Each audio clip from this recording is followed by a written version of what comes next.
கிறிஸ்துவுக்குள் பிரியமான என் அன்பு தேவ பிள்ளைகளே, கர்த்தர் உங்களை ஆசீர்வதிப்பாராக.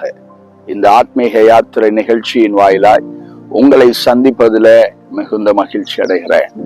சங்கீதம் 91 அதிகாரம் 2 வசனத்துல நான் நம்பி இருக்கிறவர் என்று நாம் வாசிக்கிறோம். ஆம், நம்முடைய நம்பிக்கை யார் மேல், எந்த காரியத்தில் இருக்கிறது என்பதை இந்த நாளிலே நீங்கள் சிந்திக்க வேண்டும்.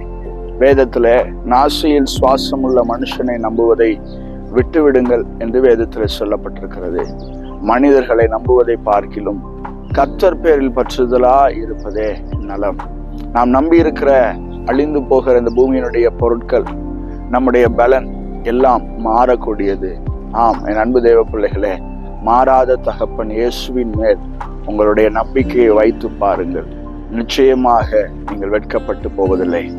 விசுவாசிக்கிறவன் மரித்தாலும் பிழைப்பான் என்று வேதம் சொல்லுகிறது. வாக்கு பண்ணினவர் நிறைவேற்ற வல்லவராக இருக்கிறார். கண்களை மூடி நாம் ஜெபிக்கலாம்.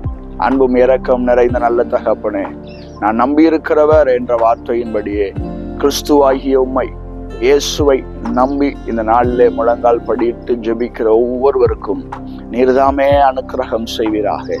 தன்னுடைய பலத்தை அல்ல, தன்னுடைய திறமை அல்ல, மனிதர்களை அல்ல, உண்மையே நம்ப பிள்ளைகளுக்கு அனுக்கிரகம் செய்யும்.